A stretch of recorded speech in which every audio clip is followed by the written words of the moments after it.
A sermon for the 6th Sunday of Easter. How passionate are we about our faith? Does the thought of knowing Jesus excite and inspire us into action? The words of our Old Testament reading, is our love for Jesus like a blazing fire, fiercer than any flame?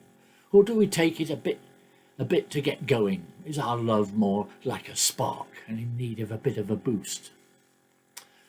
Well, in our readings this evening, we have a passage of poetry that is hot with passion and a message to a church that is cool to inaction.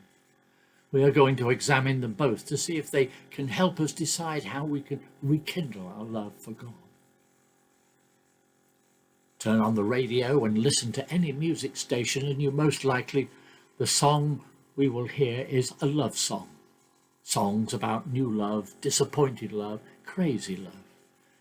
Times change, but throughout history the flow of love songs has been constant. Many people are shocked, however, to find an explicit love song in the Bible, complete with erotic lyrics. But Song of Songs is exactly that.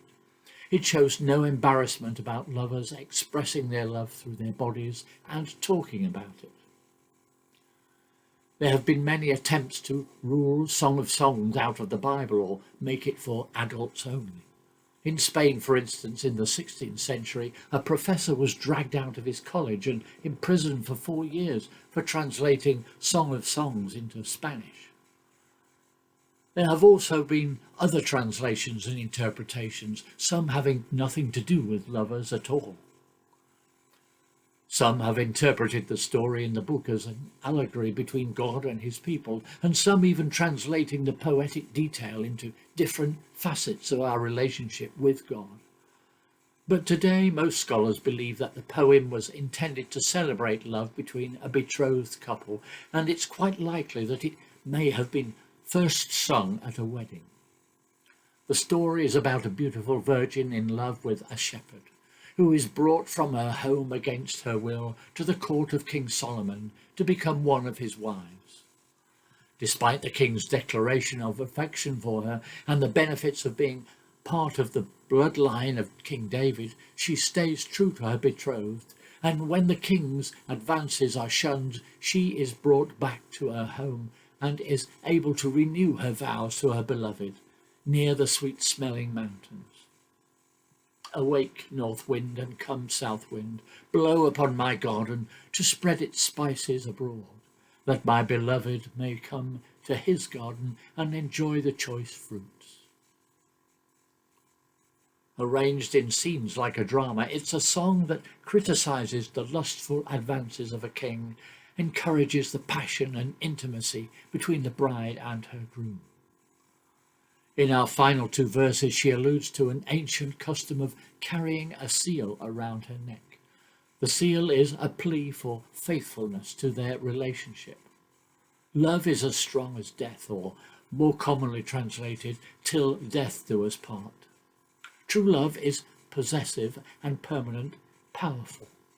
True love cannot be extinguished or quenched. It cannot be bought. It is precious, more costly than anything we could ever own, yet can only be given. The greatest picture of true love is that of Jesus on the cross, who died for his church. Such love cannot be bought, more precious than anything we can own, yet given freely to his own. As each one of us grows closer to Jesus, we discover a love that is possessive, powerful, preserving, permanent, a love that is ours by invitation and ours to enjoy.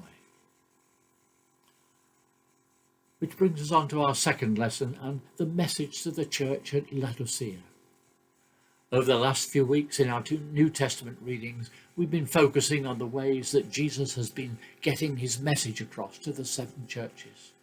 Each one has been compromised morally and spiritually, and he gives each one a special instruction according to their individual needs and promises and problems. He confronts them, he encourages them, but in his last letter he has nothing complimentary to say. They've become a church in name only. Their Christian faith has been muted. They were neither hot nor cold. Laodicea was a rich city, situated on one of the great trade routes of Asia, with theatres, large stadium, lavish public baths, shopping centres. It was famous for banking, manufacture of clothing, woolen carpets, for cloth produced from black sheep, and for eye ointment, manufactured locally and developed at its medical school. It was so rich that when an earthquake almost destroyed it in 60 AD, its wealthy citizens refused help from Rome to rebuild it, a great place to live. But there was one major drawback: the city's water supply. It had to be piped in from 6 miles outside the city along an aqueduct. By the time it reached the people, the water was lukewarm. The condition of the church, too, was lukewarm. Like the city, it had become infected with the love of material things, so caught up in its own wealth that its congregation had stopped actively serving God. Like the water, they were just so far off the boil that it made Jesus sick. Because you are neither one nor the other, says Jesus, but lukewarm, I will spit you out of my mouth. Like the name, which means the people rule, the Laodiceans believed their church belonged to them and not to Jesus.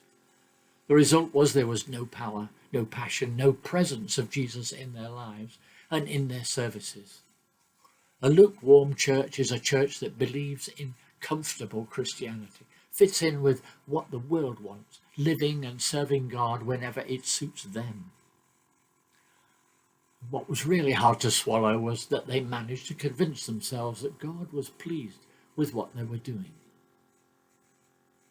So what about us? Is our church lukewarm, or are we passionate about our Lord and his ministry, his mission for us? Jesus' cure for lukewarmness is discipline through love. All whom I love, I reprove and discipline. Jesus gave us a new commandment. You are to love one another as I have loved you. There is no greater love than this.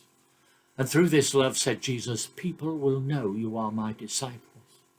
Jesus came into our hearts to fill us with his love and blessing. But he also said that passion by itself is not enough. We need to show love in action. The story of the Shunammite woman is about love in action.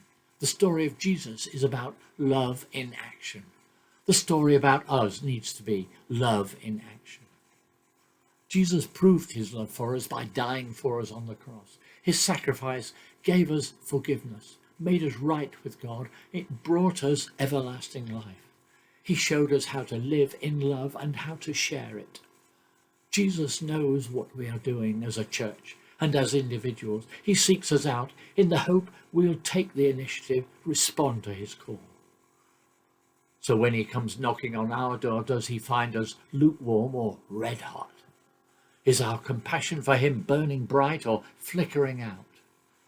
Accepting and returning Jesus' love can transform our relationship with him and with others. Jesus can help us grow stronger. So change our faith from a spark to a flame.